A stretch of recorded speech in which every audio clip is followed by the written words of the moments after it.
ఉదయం 5:45 సన్నగా మోగుతున్న అలారం సౌండ్కి భర్త గుండెలపై తల పెట్టుకుని నిద్రపోతున్న లత నెమ్మదిగా కళ్ళు తెరిచింది. నిద్రలో ఉన్న భర్త ముఖాన్ని ప్రేమగా తడిమి, గుండెపై ముద్దు పెట్టుకుని లేవబోయింది. తను ముద్దు పెడుతున్నప్పుడే లేచిన రమణ, లతని లేవనీయకుండా గట్టిగా పట్టేసుకున్నాడు. హుష్ వదలండి అంటున్న లత పెదవులని తన పెదవులతో మూసేశాడు. కాసేపు ఆ తన్మయత్వంలో అలాగే ఉండిపోయిన లత, ప్లీజ్ వదలండి, ఆఫీసుకి లేట్ అవుతుంది, పనులు ఆలస్యం అయితే అంది. చిన్నగా నవ్వుతూ, మరి నా గుడ్ మార్నింగ్ కిస్ ఇవ్వకుండా లేచి వెళ్ళిపోతుంటే ఎలా ఊరుకుంటాను అన్నాడు. చాల్లెండి, మీరు మరీను పెళ్ళయి 7 సంవత్సరాలయింది, మీరు ఇంకా కొత్త పెళ్లి కొడుకులా చేస్తున్నారు. ఇద్దరు ఆడపిల్లలకి తండ్రి అని మర్చిపోతున్నట్లు ఉన్నారు. 7 ఏళ్లకే ఏదో ముసలి వాళ్లం అయిపోయాం అని పెళ్ళయి 25 ఏళ్లయిపోయి, దాటిపోయినట్టు మాట్లాడతావ్ ఏంటోయ్, మనకేమంత వయసు ఉందని ఇప్పుడు నాకు 33 నీకు 30, ఈ మాత్రానికే పెద్దవాళ్లమైపోయినట్టా అంటూ లేచి వెళ్ళిపోతున్న లతని గట్టిగా కౌగిలించుకున్నాడు. అబ్బా మహానుభావా, మీకో దండం, మీరు చెప్పిందానికి ఒప్పుకుంటున్నాను. ఇప్పుడు తమరు నన్ను వదిలితే నేను వెళ్ళి పని చేసుకుంటాను. మీరు టేబుల్ టెన్నిస్ ప్రాక్టీస్కి వెళ్ళి వచ్చేసేయండి అంటూ భర్తని వదిలించుకుని వంట గదిలోకి దూరింది. రమణ, లత దంపతులది అందమైన మరియు అన్యోన్యమైన దాంపత్యం. ఇరువురు కూడా అందంలో, గుణంలో పోటీ పడతారు. ఎవరు చూసినా మేడ్ ఫర్ ఈచ్ అదర్ అని అనుకోకుండా ఉండలేరు. వీరి అన్యోన్యమైన దాంపత్యానికి గుర్తుగా 2 కూతుళ్లు పుట్టారు. పెద్ద పాపకి 6 సంవత్సరాలు, చిన్న పాపకి 4 సంవత్సరాలు. పెద్ద పాప ఫస్ట్ క్లాస్ చదువుతుంది, చిన్న పాప ఎల్కేజీ చదువుతుంది. లత, రమణ ఇద్దరు కూడా బ్యాంకు ఉద్యోగస్తులు. లత కెనరా బ్యాంకులో ప్యూగా చేస్తుండగా, రమణ స్టేట్ బ్యాంక్ ఆఫ్ ఇండియాలో మేనేజర్గా హైదరాబాద్ బ్రాంచ్లో చేస్తున్నారు. రోజు పొద్దున్నే లేచి టేబుల్ టెన్నిస్ కోర్టుకు వెళ్ళి గంట ప్రాక్టీస్ చేసుకుని ఇంటికి రావడం రమణకి అలవాటు. కాలేజీ డేస్లో రమణ టేబుల్ టెన్నిస్ ఛాంపియన్. భర్త బయటికి వెళ్లి వచ్చేలోపు లత ఇంట్లో వంట పనులు చేసుకుంటూ ఉంటుంది. రమణ ఇంటికి రాగానే పాపలు ఇద్దరినీ లేపి వాళ్లకి స్నానం చేయించి, స్కూల్ యూనిఫాం వేసి రెడీ చేసేస్తాడు. ఈలోపు లత పిల్లలకి పాలు కలిపి తీసుకొస్తుంది. రమణ దగ్గరుండి పిల్లలకి పాలు తాగించి, టిఫిన్ కూడా తనే తినిపిస్తాడు. 8:30 అవగానే పిల్లల్ని తనే తీసుకెళ్లి స్కూల్లో డ్రాప్ చేసి వస్తాడు. ఈలోపు లత స్నానం చేసి రెడీగా ఉంటుంది. రమణ పిల్లల్ని స్కూల్లో డ్రాప్ చేసి రాగానే తను కూడా స్నానం చేసి ఇద్దరు కలిసి కబుర్లు చెప్పుకుంటూ బ్రేక్ఫాస్ట్ పూర్తి చేసేస్తారు. ఉదయం 9:30 అవగానే ఇద్దరూ ఎవరి లంచ్ బాక్సులు వాళ్లు తీసుకుని, లతా స్కూటీలో, రమణ బైక్లో ఎవరు డ్యూటీకి వాళ్లు చెరొక వైపు వెళ్ళిపోతారు. ప్రతిరోజు సాయంత్రం లత ఆఫీస్ డ్యూటీ త్వరగా అయిపోతుంది కాబట్టి స్కూల్కి వెళ్లి పిల్లల్ని తీసుకుని ఇంటికి వెళ్ళిపోతుంది. రమణ వచ్చేప్పటికి ప్రతిరోజు సాయంత్రం 7 అవుతుంది. ఆఫీస్ నుంచి వచ్చాక ఫ్రెష్ అయ్యి ఏమైనా స్నాక్స్ తిని పిల్లలకి హోంవర్క్ చేయించడం, వాళ్లతో కాసేపు ఆడుకోవడం ప్రతిరోజు రమణ డ్యూటీ. రాత్రి 8:30 గంటలకల్లా పిల్లలిద్దరికీ అన్నం తినిపించేసి, వాళ్లని నిద్రపుచ్చేస్తుంది. ఇంకా ఆ తర్వాత టైమంతా వీళ్ళిద్దరిదే. ఇద్దరూ కలిసి సరదాగా కబుర్లు చెప్పుకుంటూ, టీవీ చూసుకుంటూ 9:30 కల్లా డిన్నర్ కంప్లీట్ చేసేస్తారు. 10 గంటలకు బెడ్రూమ్కి చేరుకుంటారు. ఒక భార్యగా భర్తని ఎంతో గౌరవిస్తుంది లత. భర్తగా ఆమెని ఎంతో ప్రేమిస్తాడు రమణ. ఒకరోజు పొద్దున్నే రమణకి వాళ్ల నాన్నగారి నుంచి ఫోన్ వచ్చింది. చెప్పండి నాన్న, అందరూ బాగున్నారా? అమ్మ ఎలా ఉంది అంటూ అడిగాడు రమణ. మేమంతా బాగానే ఉన్నామురా. ఒక విషయము చెబుదామని నీకు ఫోన్ చేశాను. మన రాజమండ్రిలో పరందామయ్య గారు అని మన పక్క వీధిలో ఉండేవారు. వాళ్ల అమ్మాయి సుమ అని నీకు గుర్తుందా? నువ్వు చదువుకునే కాలేజీలోనే చదివేది తను కూడా అని అడిగారు. కాసేపు ఆలోచించిన రమణ గుర్తుంది నాన్నా. అయితే ఇప్పుడు ఏమైంది తనకి అన్నాడు. ఏం కాలేదురా, తనకి కూడా మీ బ్యాంకులోనే కొత్తగా జాబ్ వచ్చింది. అక్కడ జాయిన్ అవ్వటానికి రేపు వస్తుంది. నేను నీ గురించి చెప్పి, నీ ఫోన్ నెంబర్ ఇచ్చాను. నువ్వు రేపు స్టేషన్కి వెళ్లి తనని పికప్ చేసుకుని మన ఇంటికి తీసుకుని వెళ్ళు. మొదటి రోజు కదా, తను కొంచెం భయపడుతుంది. నీతో పాటు తీసుకొని వెళ్లి అక్కడ జాయినింగ్ పనులన్నీ నువ్వే చూసుకోవాలి. నేను ఇక్కడ మాటిచ్చాను అన్నారు ఆయన. అలాగే నాన్న, నీ మాట నేనెప్పుడైనా కాదన్నానా? అలాగే తన ఫోన్ నెంబర్ కూడా నాకు ఇస్తే నేను తనని గుర్తుపడటానికి వీలుగా ఉంటుంది అని, కాసేపు కబుర్లు చెప్పుకొని తల్లితో కూడా మాట్లాడి ఫోన్ పెట్టేశాడు. ఎవరొస్తున్నారు అండి అని లత అడుగగా, మా ఊరి అమ్మాయి లత. తన పేరు సుమ. కాలేజీలో నేను డిగ్రీ చదువుకునేటప్పుడు నాకు జూనియర్. ఇప్పుడు ఇక్కడ మా బ్యాంకులో తనకి పోస్టింగ్ ఇచ్చారంట. నాన్నగారు నన్ను వెళ్లి పికప్ చేసుకొని మన ఇంటికి తీసుకు రమ్మన్నారు. రేపు ఉదయం వస్తుందంట, నీకు ఏమీ అభ్యంతరం లేదుగా అని అడిగాడు. నాకెందుకు అభ్యంతరం ఉంటుందండి, మావయ్య గారు మాటిచ్చాక ఆయన మాటని నేను ఎలా కాదంటాను. తప్పకుండా రేపు వెళ్ళి మన ఇంటికి తీసుకురండి. థాంక్స్ రా, అందుకే నువ్వంటే నాకు ఇంత ప్రేమ. ఎప్పుడూ ఎవర్ని నొప్పించవు అంటూ లతను దగ్గరకు తీసుకుని నుదుటిమీద ముద్దు పెట్టుకున్నాడు. అలాగే తన గుండెల మీద తలవాల్చుకొని, లత, మీరు నామీద చూపించే ప్రేమ ముందు నేను ఎంత చేసినా తక్కువేనండి అంటూ భర్త పెదవుల మీద చిరుముద్దు ఇచ్చింది. మరునాడు ఉదయం తెల్లవారుజాము 5:30 కల్లా సికింద్రాబాద్ రైల్వే స్టేషన్కి చేరుకున్నాడు. అప్పుడే ట్రైన్ వచ్చి ఆగింది. రమణ వాళ్ళ నాన్నగారి ఇచ్చిన సుమ ఫోన్ నెంబర్కి కాల్ చేశాడు. అవతల ఫోన్ లిఫ్ట్ చేయగానే, హలో సుమ గారు, నేను రమణని మాట్లాడుతున్నాను. మీరు ట్రైన్ దిగారా, ఎక్కడ ఉన్నారు అని అడిగాడు. నేను మీ వెనకాలే ఉన్నాను రమణగారు అని ఒక తీయటి గొంతు వినిపించింది. వెనక్కి తిరిగి చూసినా రమణకి ఇంచుమించు లత వయసున్న ఒక అమ్మాయి తననే చూస్తూ చెయ్యి ఊపడం కనిపించింది. వెంటనే తన దగ్గరికి వెళ్లాడు. దగ్గరికి వెళ్ళాక తనే సుమా అని పోల్చుకుని బాగున్నారా అని అడిగాడు. రమణని చూసిన సుమా కళ్లలో ఏదో తెలియని ఆనంద వీచిక ఒక్క సెకండ్ అలా కనిపించి వెళ్ళిపోయింది. వెంటనే చాలా నార్మల్గా, నేను బాగున్నాను అండి. మీరు నన్ను గుర్తుపడతారు అని అనుకోలేదు. చాలా థాంక్స్ అండి, నన్ను రిసీవ్ చేసుకోవడానికి వచ్చినందుకు అని అంది. థాంక్స్ ఎందుకు అండి, ఏం పర్లేదు రండి ఇంటికి వెళ్దాం అని చెప్పి సుమా చేతిలోని లగేజ్ బ్యాగ్స్లో తను ఒకటి తీసుకుని ముందుకు కదిలాడు. వెనకాలే సుమ కదిలింది. లగేజ్ తీసుకుని వెళ్లి కారులో పెట్టి తను డ్రైవింగ్ సీట్లో కూర్చొని ఫ్రంట్ డోర్ ఓపెన్ చేసి సుమాను కూర్చోమన్నాడు. తను వచ్చి కూర్చున్నాక కార్ స్టార్ట్ చేశాడు. దారిలో మాట్లాడుతూ, ఇదే మీ ఫస్ట్ పోస్టింగా అని అడిగాడు. అవును అని చెప్పింది సుమ. మీ హస్బెండ్ ఏం చేస్తారు అని అడగగా, ఆయన లేరు, చనిపోయారు అని చిన్నగా చెప్పింది. వెంటనే తనవైపు చూసి, ఓ అయ్యాం సారీ, నాకు తెలియక అడిగాను. ఏమీ అనుకోవద్దు. మరి పిల్లలు అని అడిగాడు. నా పెళ్లి అయినా సంవత్సరంలోపే ఆయన ఒక యాక్సిడెంట్లో చనిపోయారు. ఆ బాధ నుంచి కోలుకోవటానికి జాబ్ చేద్దామని నిర్ణయించుకుని బ్యాంక్ ఎగ్జామ్స్ రాసి ఈ జాబ్ తెచ్చుకున్నాను. పిల్లలు లేరు అండి అని చెప్పింది. మంచి నిర్ణయం తీసుకున్నారు. జీవితంలో ఎలాంటి కష్టాలు వచ్చినా కృంగిపోకుండా ధైర్యంగా ముందుకు సాగిపోవాలి మీకులాగా అందరూ అని అన్నాడు. ఇంతలో ఇల్లు వచ్చింది, దిగండి అంటూ కార్ ఆపాడు. లోపలికి వెళ్ళాక లతకి పరిచయం చేశాడు. ఇద్దరూ ఇంచుమించు ఒకే వయసు కావడంతో త్వరగా కలిసిపోయారు. నేను 2 రోజుల్లో బ్యాంక్ దగ్గర్లో ఇల్లు చూసుకుని వెళ్ళిపోతాను లతా అని చెప్పింది మొహమాటంగా. 2 రోజులు కాకపోతే 10 రోజులైనా పర్లేదు, నీకు నచ్చిన ఇల్లు దొరికినప్పుడే వెళ్దువుగాని అంతవరకు మొహమాట పడకుండా ఇక్కడే ఉండు అని లత చెప్పింది. సుమ పిల్లలిద్దర్నీ ఎంతో ప్రేమగా దగ్గరికి తీసుకుంది. పిల్లలు కూడా కొత్త లేకుండా ఆంటీ అని కలిసిపోయారు. రమణ పిల్లల్ని రెడీ చేస్తుంటే, నేను ఇక్కడ ఉన్నన్ని రోజులు పిల్లల్ని నేను రెడీ చేస్తాను రమణగారు అంటూ చనువుగా పిల్లల్ని తన దగ్గరికి తీసుకుంది. యథావిధిగా పిల్లల్ని స్కూల్లో దింపిరాగానే ముగ్గురు కలిసి టిఫిన్ తిని ఆఫీస్కి బయలుదేరారు. లత సుమకి కూడా లంచ్ బాక్స్ ప్రిపేర్ చేసి ఇచ్చింది. రమణ సుమా లేనప్పుడు చూసి లతతో, తనని నా బైక్ ఎక్కించుకుని బ్యాంకుకు తీసుకెళ్లమంటావా అని అడిగాడు. అలాగే తీసుకెళ్ళండి, ఒకే బ్యాంకుకు వెళ్తూ మన ఇంటి దగ్గర నుంచి తన్ని బైక్ ఎక్కించుకుని వెళ్ళకపోతే బాగుండదు. అయినా నా భర్త మీద నాకు చాలా నమ్మకం ఉంది.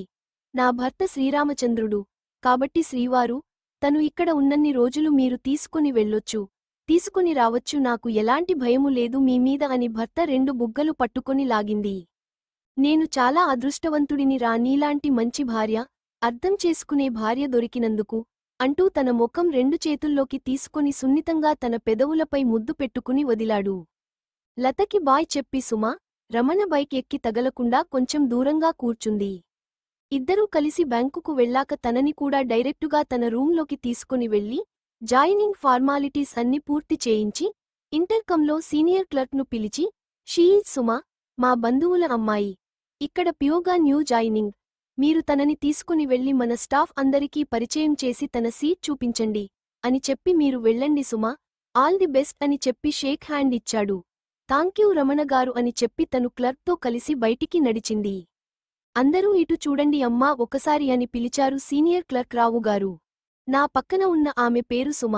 వీరు ఇక్కడ పీఓగా జాయిన్ అయ్యారు. మన మేనేజర్ గారికి బంధువుల అమ్మాయి అని అందరికీ పరిచయం చేశారు. అందరూ hearty welcome to our office అంటూ చెప్పారు. థాంక్స్ చెప్పి వెళ్ళి రావుగారు చూపించిన తన స్థానంలో కూర్చుంది.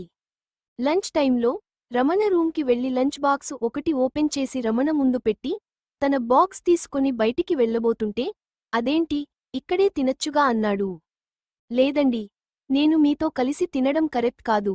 స్టాఫ్లో మీకు చాలా మంచి పేరు ఉంది. ఈరోజు నా వలన మీకు చెడ్డ పేరు రాకూడదు. ఏమీ అనుకోవద్దు అని చెప్పి, స్టాఫ్తో కలిసి లంచ్ చేసింది. తన సంస్కారం చూసి ముగ్ధుడు అవ్వకుండా ఉండలేకపోయాడు. సాయంత్రం ఆఫీస్ హవర్స్ అయ్యాక ఇద్దరూ కలిసి ఇంటికి వచ్చేశారు. వాళ్లను చూసి లత, వచ్చేసారా, ఫ్రెష్ అయ్యి రండి, టీ తాగుదురు గాని అంది. సుమ పిల్లలని ముద్దు పెట్టుకుని ఫ్రెష్ అయ్యి వస్తాను అని తనకి కేటాయించిన గదిలోకి వెళ్ళింది. తర్వాత ముగ్గురూ కలిసి టీ తాగుతూ ఆఫీస్ కబుర్లు చెప్పుకోసాగారు. రమణగారు, నేను మధ్యాహ్నం లంచ్ టైంకి అటెండర్ నాగరాజును దగ్గర్లో రెంట్కి హౌస్ ఏదన్నా ఉంది ఏమో చూసి పెట్టమని అడిగాను. మన బ్యాంక్కి కొంచెం దగ్గర్లో ఒక అపార్ట్మెంట్లో రెంట్కి ఏవో ఫ్లాట్స్ ఉన్నాయి అన్నాడు. మనం రేపు వెళ్ళి చూసి వద్దామా అని అడిగింది. అదేంటి సుమా, మేము నచ్చలేదా? త్వరగా ఇల్లు చూసేసుకుంటున్నావ్ అంది లత. అయ్యో, అలాంటిది ఏమీ లేదు లతా, మీరిద్దరూ చాలా మంచివాళ్ళు. నాకు బాగా నచ్చారు. గుడి నచ్చింది కదా అని గుళ్ళోనే కాపురం పెట్టేయలేము కదా, ఇది కూడా అంతే అంది. వెంటనే రమణ నవ్వేస్తూ, అయ్యబాబోయ్, మీరు మరీనూ సుమా మమ్మల్ని దేవుళ్ళని చేసేశారు. మీరు చెప్పిన అపార్ట్మెంట్ చూసి వద్దాములే. ఇంకో 2 రోజుల్లో ఆదివారం వస్తుంది కదా, ఆ రోజు అందరం కలిసి వెళ్దాములే అన్నాడు. ఆ తరువాత ఒక వారం రోజులుకి బ్యాంక్ దగ్గర్లో ఒక సింగిల్ బెడ్రూమ్ ప్లాట్కి లత, రమణల సహాయంతో మారిపోయింది. ఈ వారంలో సుమ ఇంట్లో అందరికీ బాగా అలవాటు అయిపోయింది. ఒక 6 నెలలు కాలం వీళ్ల స్నేహ మాధుర్యంలో గడిచిపోయింది. ఒకరోజు ఆఫీస్ అవగానే ఇంటికి వచ్చి టీ తాగి రాత్రికి డిన్నర్ ప్రిపేర్ చేసుకుంటుంది సుమ. ఇంతలో రమణ దగ్గర్నుంచి ఫోన్ లిఫ్ట్ చేసి, చెప్పండి రమణగారు, ఏం చేస్తున్నారు? అప్పుడే ఇంటికి వెళ్ళిపోయారా? సుమ, నీకో విషయము చెప్పాలి. లత వాళ్ల నాన్నగారు చనిపోయారు. ఇప్పుడే విషయము తెలిసింది. లత బాగా ఏడుస్తుంది. మేము ఇప్పుడే బయలుదేరి లత వాళ్ల ఊరు వెళ్తున్నాము. నేను ఒక 5 రోజులు లీవ్ అప్లై చేశాను. ఈ విషయము నీకు చెబుదామని ఫోన్ చేశాను. ఉంటాను బాయ్ అని చెప్పి ఫోన్ పెట్టేశాడు. వెంటనే లతకి ఫోన్ చేసి వాళ్లు ట్రైన్ ఎక్కే వరకు సుమా ఓదారుస్తూనే ఉంది. లత వాళ్ల అమ్మానాన్నలకి ఒక్కతే కూతురు కావడం మూలాన చిన్నప్పటినుంచి తనని చాలా బాగా ప్రేమగా చూసుకునేవారు. లతకి కూడా నాన్న అంటే పంచప్రాణాలు. లత దుఃఖాన్ని ఆపటం ఎవరివల్ల కావట్లేదు. ఒక 4 రోజుల్లో రమణ ఓదార్పుతో కొంచెం తేరుకుంది.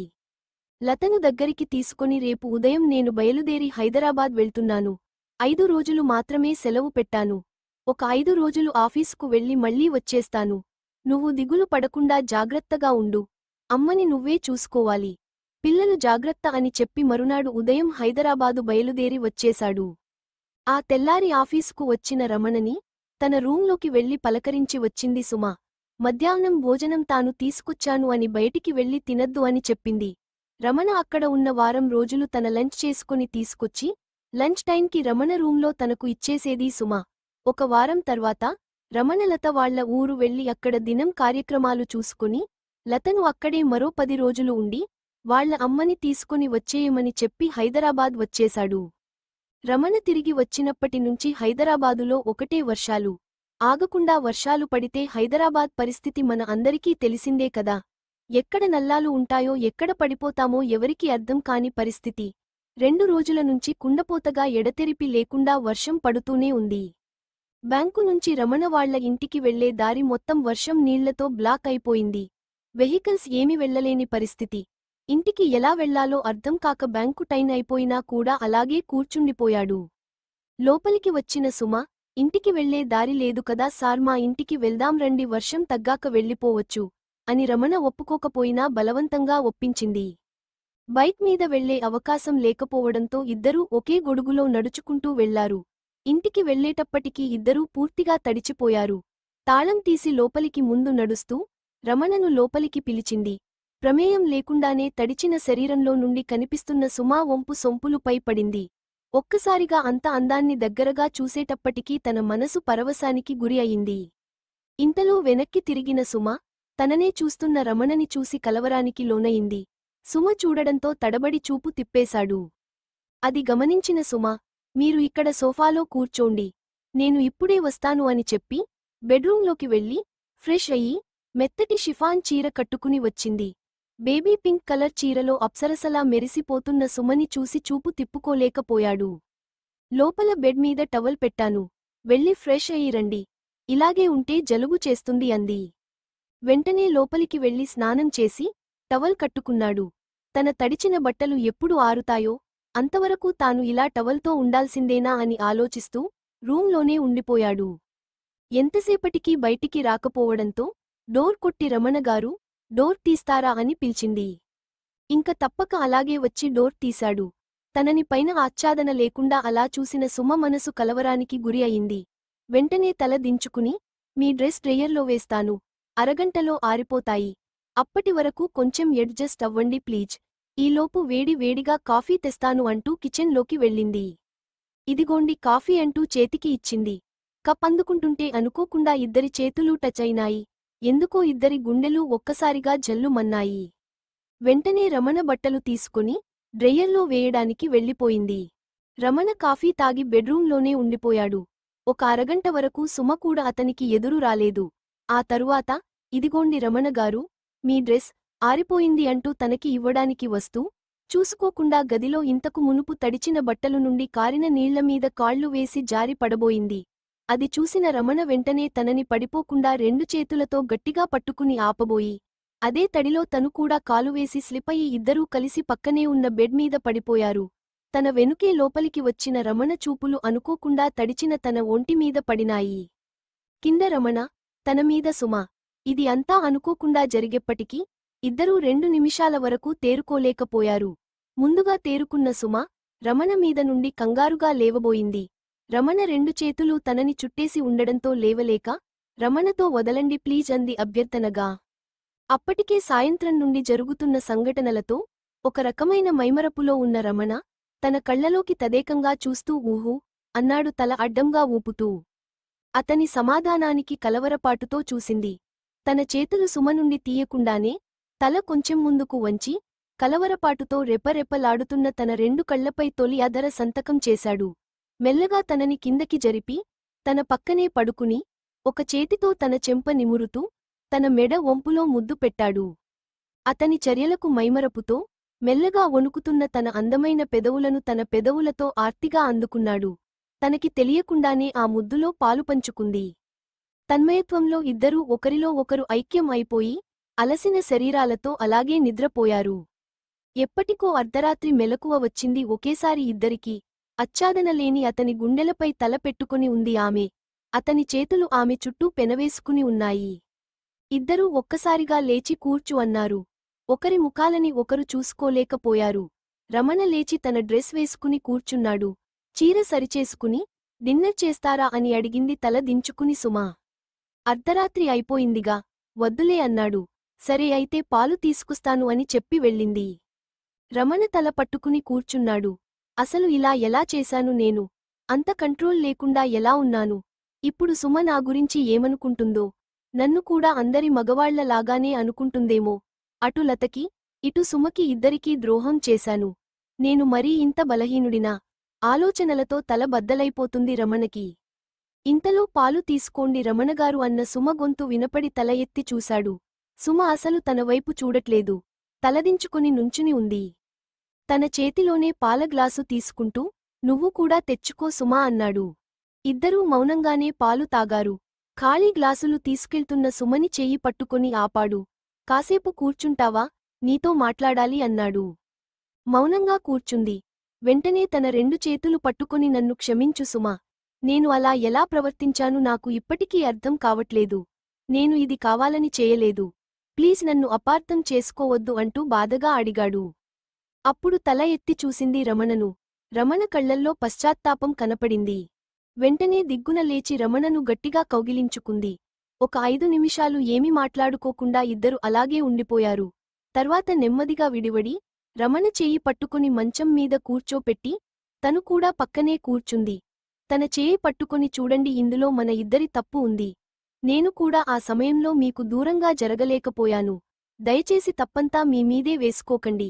ఈ విషయాన్ని ఇంతటితో మర్చిపోదాము. మీకు, లతాకి మధ్యలో వచ్చే ఉద్దేశం నాకు లేదు.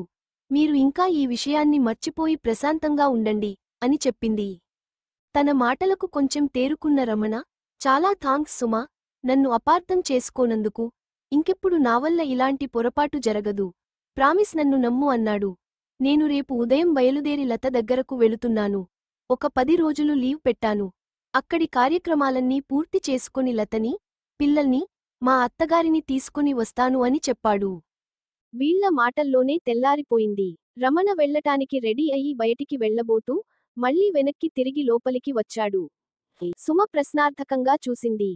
మళ్ళీ చెప్తున్నా సుమ, అయ్యాం రియల్లీ సారీ. నా గురించి తప్పుగా అనుకోవద్దు. వెళ్ళొస్తాను, నువ్వు జాగ్రత్తగా ఉంటావు కదా అని చెప్తున్నా రమణని, సుమ గట్టిగా కౌగిలించుకుని ఏడ్చేసింది. తన ఏడుపు చూసి రమణ కంట్లో కూడా నీళ్లు తిరిగాయి. ఇదంతా తన వల్లే కదా అని. కాసేపటి తర్వాత నెమ్మదిగా సుమని తన నుండి విడదీసి, తన నుదుటిమీద ముద్దు పెట్టుకుని వెళ్ళొస్తాను అని చెప్పి గబగబా అక్కడి నుండి వెళ్ళిపోయాడు. ఒక 10 రోజుల్లో లత వాళ్ల ఊర్లో అన్ని కార్యక్రమాలు పూర్తి చేసుకుని అందర్నీ తీసుకుని హైదరాబాద్ వచ్చేశాడు. తెల్లారి ఆఫీస్కి వచ్చిన రమణకి అసిస్టెంట్ మేనేజర్ సుమాగారు జాబ్కి రిజైన్ చేసి వెళ్ళిపోయారు అని చెప్పాడు. అది విని ఆశ్చర్యపోయిన రమణ, అదేంటి, మాకు ఎవరికీ చెప్పకుండా ఇలా ఎందుకు చేసింది అని అంటూ తన రిజైన్ లెటర్ ఏది అని అడిగాడు. మీ టేబుల్ మీద ఉన్నాయి సార్ అని చెప్పగా తను రూంలోకి వెళ్లి కూర్చొని రిజిగ్నేషన్ లెటర్ ఓపెన్ చేశాడు. అందులో తన వ్యక్తిగత కారణాల వల్ల ఉద్యోగానికి రాజీనామా చేస్తున్నట్లు ఉంది. వెంటనే తనకి ఫోన్ చేశాడు. ఫోన్ స్విచ్ ఆఫ్ వస్తుంది. రమణ వాళ్ల నాన్నగారికి ఫోన్ చేసి, మాటల మధ్యలో పరందామయ్య గారు, సుమ నాన్నగారు ఎలా ఉన్నారు అని అడిగాడు. పరందామయ్య గారు ఇక్కడ ఉండట్లేదు, ఎక్కడికో వాళ్ల బంధువుల ఊర్లో ఉంటామని వెళ్ళిపోయారంట. నాకు కూడా తెలియదు, ఎవరో చెప్తే తెలిసింది అన్నారు. మళ్ళీ చేస్తాను అంటూ ఫోన్ పెట్టేశాడు. రమణకి పిచ్చెక్కిపోయింది. ఎందుకిలా చేశావు? ఇదంతా నా వల్లనే కదా. ఉద్యోగానికి కూడా రిజైన్ చేసేశావు. ఇప్పుడు నువ్వు ఎక్కడ ఉన్నావు నాకు ఎలా తెలుస్తుంది అంటూ బాధపడ్డాడు. ఇంటికి వెళ్ళాక లతకి కూడా సుమ ఉద్యోగానికి రిజైన్ చేసి వెళ్ళిపోయిందని, ఫోన్ చేస్తుంటే స్విచ్ ఆఫ్ వస్తుందని చెప్పాడు. ఇలా ఎందుకు చేసిందో అర్థం కాక లత చాలా బాధపడింది. రమణ కూడా ఒంటరిగా ఉన్నప్పుడు లోలోపల జరిగిన సంఘటన గుర్తు తెచ్చుకొని చాన్నాళ్లు బాధపడ్డాడు. ఇలా 1 సంవత్సరం గడిచిపోయింది. ఒకరోజు మధ్యాహ్నం రమణ బ్యాంకులో ఉన్నప్పుడు ఒక రిజిస్టర్ పోస్ట్ కవర్ రమణ పేరు మీద వచ్చింది. సంతకం చేసి తీసుకున్నాక ఫ్రమ్ అడ్రస్ చూస్తే సుమ అని ఉంది. వెంటనే సంతోషంతో గబగబా కవర్ ఓపెన్ చేశాడు. అందులో సుమ రాసిన లెటర్ ఉంది. ఆత్రంగా ఆ లెటర్లోని అక్షరాల వైపు కళ్ళు పరుగులు పెట్టాయి. ప్రియమైన రమణ గారికి, నామీద మీకు చాలా కోపంగా ఉండి ఉంటుంది కదా చెప్పకుండా వెళ్ళిపోయానని. నేను ఇక్కడ ఉంటే లతకి మీకు మధ్యలో సమస్యగా మారిపోతానని వెళ్ళిపోయాను. మీకు నా మనసులోని మాట చెప్పాలనిపించి ఇప్పుడు ఈ లెటర్ రాస్తున్నాను. కాలేజీలో చదువుకునే రోజుల్లోనే నేను మిమ్మల్ని ప్రేమించాను. కానీ మీతో చెప్పే ధైర్యం చేయలేకపోయాను. ఎందుకంటే అప్పట్లో మీరు చాలా స్ట్రిక్ట్గా ఉండేవారు. ఆడపిల్లలతో అస్సలు మాట్లాడేవారు కాదు. ఎవరో ఒక అమ్మాయి మిమ్మల్ని ప్రేమిస్తున్నా అని చెప్తే తనకి గట్టిగా క్లాస్ పీకారు. అది చూసిన నేను నా ప్రేమ విషయము మీకు చెప్పలేక నా మనసులోనే దాచేసుకున్నాను. ఆ తర్వాత ఎవరి జీవితాలు వారివి అయిపోయాయి. నాన్నగారు చూపించిన అబ్బాయిని పెళ్లి చేసుకున్నాను. 1 సంవత్సరం జరగకుండానే ఆయన చనిపోయారు. ఆ తర్వాత జరిగిందంతా మీకు తెలుసు కదా. ఆ రోజు మన ఇద్దరి మధ్య జరిగిన దానిలో మన ప్రమేయం లేకుండానే ఇద్దరం ఒకటయ్యాము. అది అనుకోకుండా జరిగినా కూడా నేను మనస్ఫూర్తిగా మీలో కలిసిపోయాను. ఈ జన్మకి ఈ అదృష్టం చాలు అనుకుని ఇక్కడ నుంచి వెళ్ళిపోయాను. ఆ తర్వాత కొన్నాళ్లకి మీ ప్రతిరూపం నాలో పెరుగుతుందని తెలిసింది. అమ్మానాన్న కంగారు పడ్డారు. ఎవరో చెప్తే వాళ్లతో నా పెళ్లి చేస్తాను అన్నారు. నేను చెప్పలేదు. వాళ్లు కూడా ఇంక ఏమీ చేయలేక నాతోనే ఉండిపోయారు. ఇప్పుడు మనకి, సారీ, నాకు బాబు పుట్టాడు. బాబుకి ఇప్పుడు 3 నెలలు. అచ్చం మీలానే ఉన్నాడు. బాబుకి మన ఇద్దరి పేర్లు కలిసి వచ్చేలా సూరజ్ అని పేరు పెట్టాను. ఈ జన్మకి మన బాబులో మిమ్మల్ని చూసుకుంటూ బ్రతికేస్తాను. మన బాబు నాకు మీరు ఇచ్చిన తీపి గుర్తు. మీరు, లత ఎప్పటికీ సంతోషంగా ఉండాలని కోరుకుంటున్నాను. కనీసం వచ్చే జన్మలో అయిన మీ భార్యని అయ్యే అదృష్టం ఇవ్వమని ఆ దేవుడిని కోరుకుంటూ, తిరిగి వచ్చే జన్మలో కలుసుకుంటాను మీ భార్యగా. ఇట్లు, మదర్ ఆఫ్ సూరజ్. లెటర్ చదవడం పూర్తి చేసిన రమణ కళ్లల్లో నీళ్లు ఆగలేదు. ఆ లెటర్ని అక్కడే బ్యాంకు లాకర్లో ఉంచాడు. నువ్వు చాలా గొప్పదానివి సుమా. నేను ఉన్నంతకాలం నువ్వు నా గుండెల్లో ఇలాగే ఉండిపోతావు అనుకుంటూ సీటులో వెనక్కి జారబడి కళ్ళు మూసుకున్నాడు బాధగా.